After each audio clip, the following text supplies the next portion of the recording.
like, subscribe, and share this episode.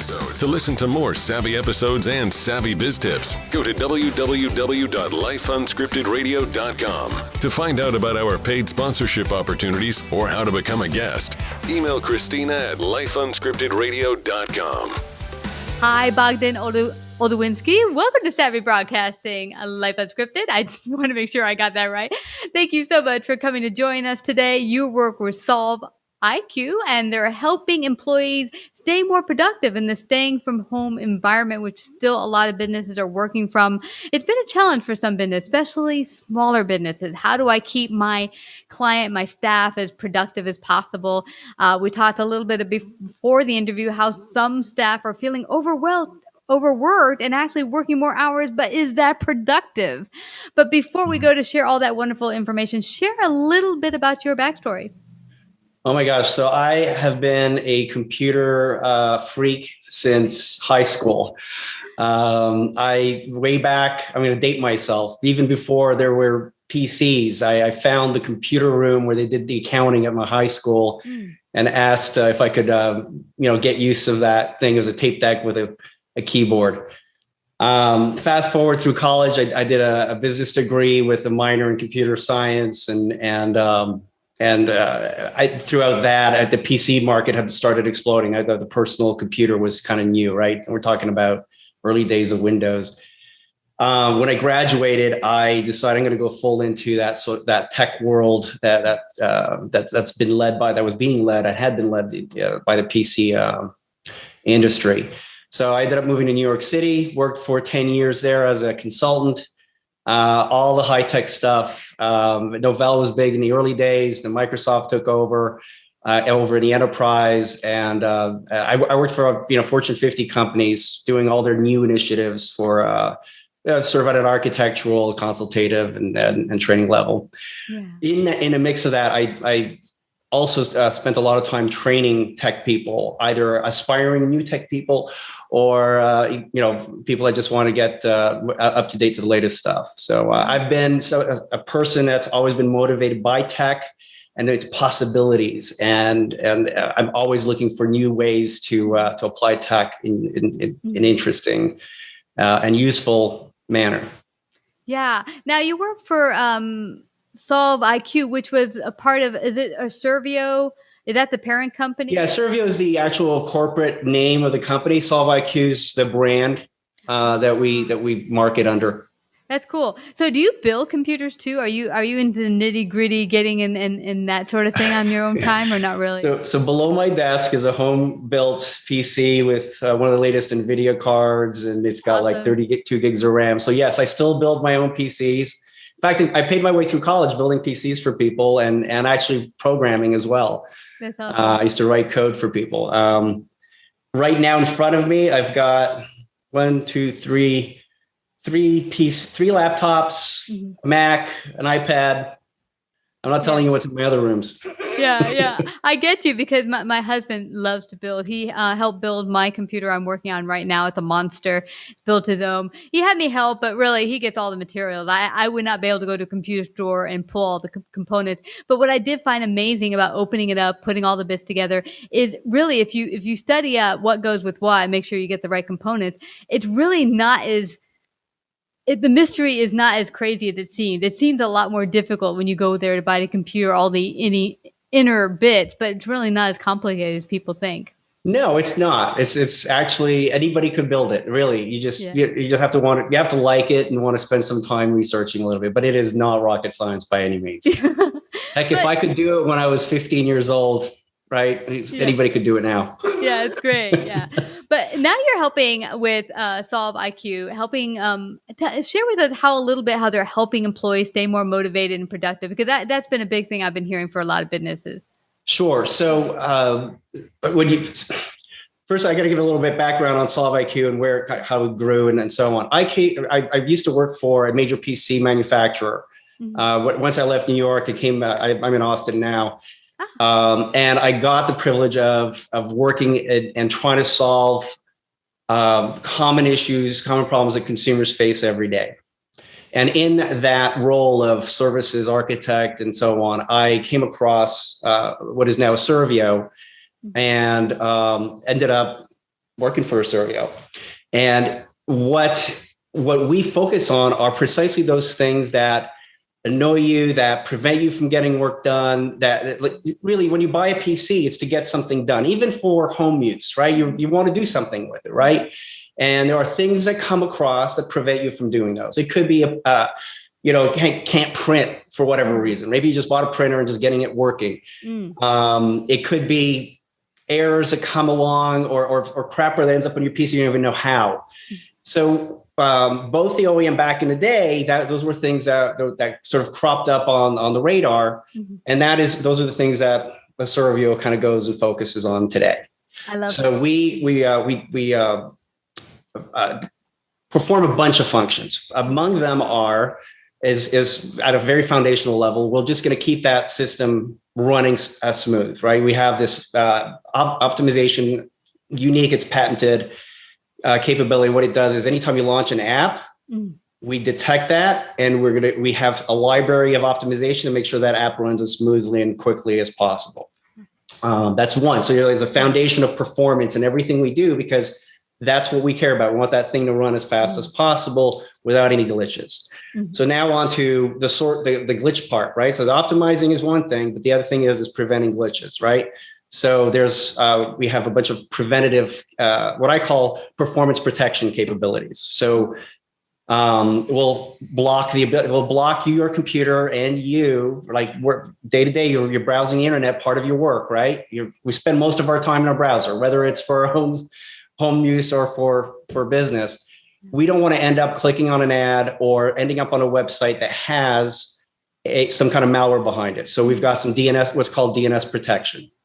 I won't bore you with the tech of that, but that's actually, then that is something that most security software that it comes with a PC doesn't cover. So we've really carefully looked at what is not already on most people's machines, and let's go fill those gaps. So that's one of them.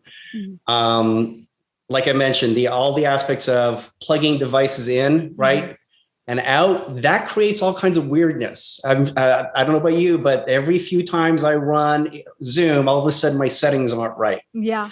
And it's not a Zoom thing. I'm on Teams, I'm on Zoom, I'm on Google Meet all the time. I think it's all the different things working with each other. And then I was working on our old system we built with a Windows 7.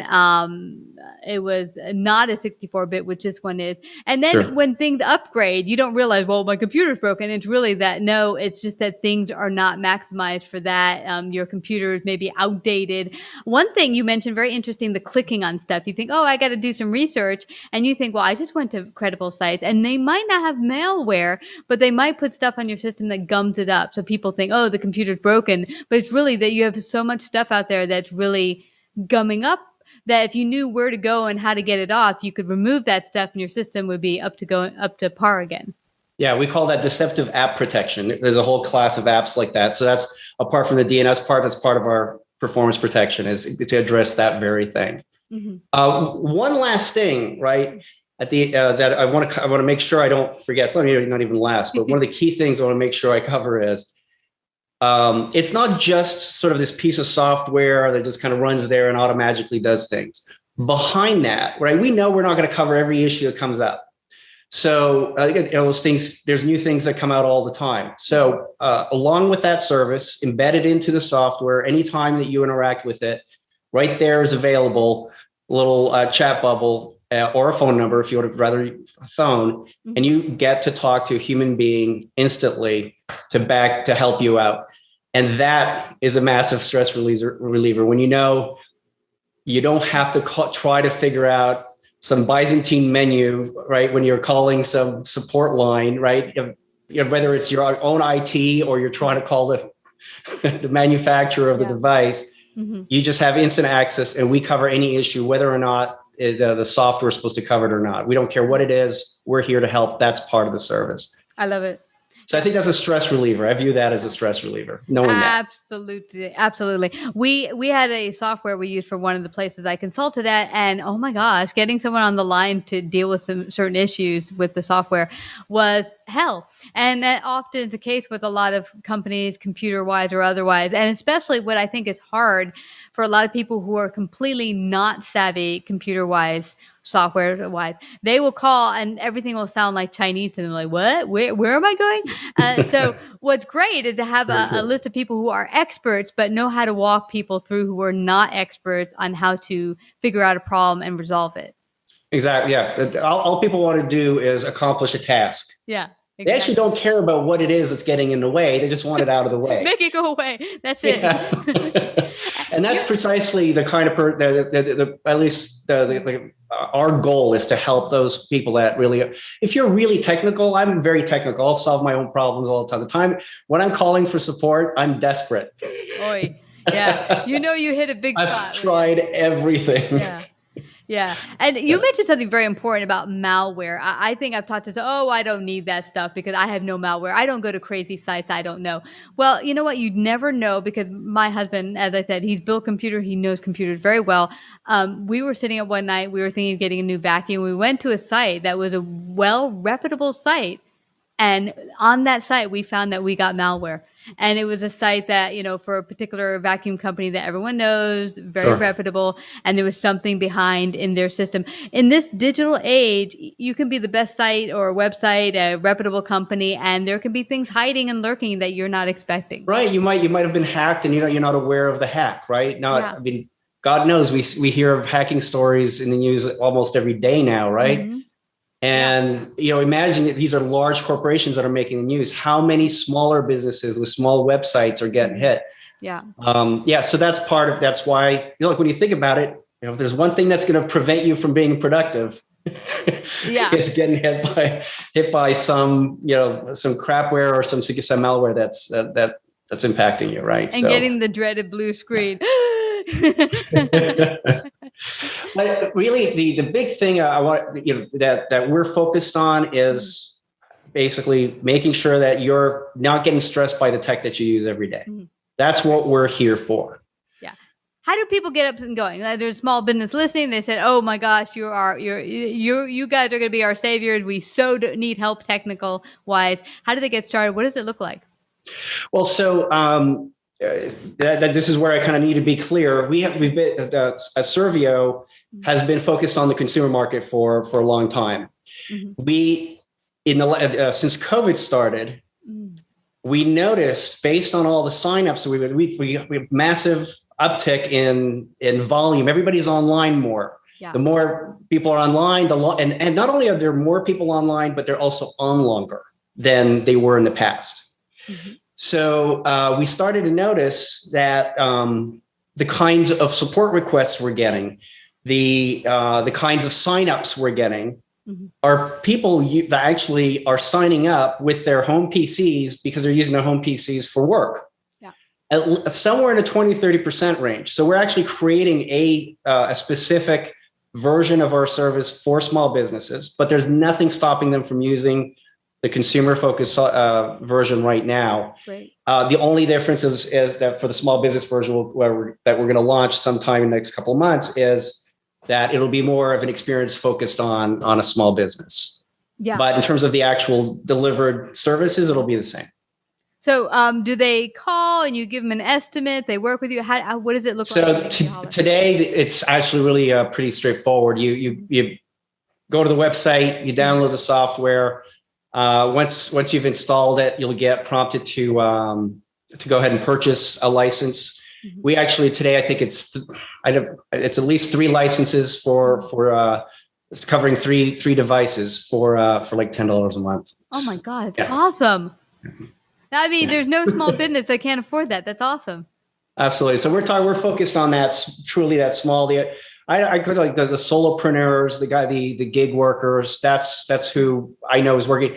Yeah, when I say that, I know that we have some customers that are from like enterprise companies that are clearly they're not happy with their own IT, so they're calling us. Yeah, and they might need to take some cues on how to get better IT, because that's one thing. I'm sure that a lot of people, if you're a business owner, doesn't mean you know how to look for good IT. I wonder if that's something you guys could even help with, or be just their secondary IT department. Well, that's kind of how we're seeing it. That's the role we're playing. We know that's the role we're playing, right? If they have an IT and they're coming to us, it's because they need that as supplement, right? They need that extra help. So absolutely. And that's, I think that's what's going to happen more and more over this next few years. Yeah. And it's interesting. I don't think a lot of businesses, including some of them that I worked for, thought that it would be possible for them to be completely remote. But we've had to pivot many businesses and say, well, if we don't get remote like ASAP, we're not going to be in business. And they've pivoted. I mean, like I said, a lot of employees were using their laptop. It's a little harder to work off a laptop, especially if you don't have good RAM, good, do the work you have to do. Right. But, companies have had to figure out how to do it, make it happen. And a lot of them are doing quite well at it. Just absolutely. Yeah. Well, where do they go to find out and get started today? solveiq.com. Awesome. Couldn't be easier. And and no one can say they can't afford it. It's an awesome, affordable way to get the IT help you need today. Go to solveiq.com. And I just have to thank you again, Bogdan, for coming to Savvy Broadcasting. Thank you. Well, I appreciate you having me on your show. It's been an honor. Thank you. Like, subscribe, and share this episode. To listen to more savvy episodes and savvy biz tips, go to www.lifeunscriptedradio.com. To find out about our paid sponsorship opportunities or how to become a guest, email Christina at lifeunscriptedradio.com.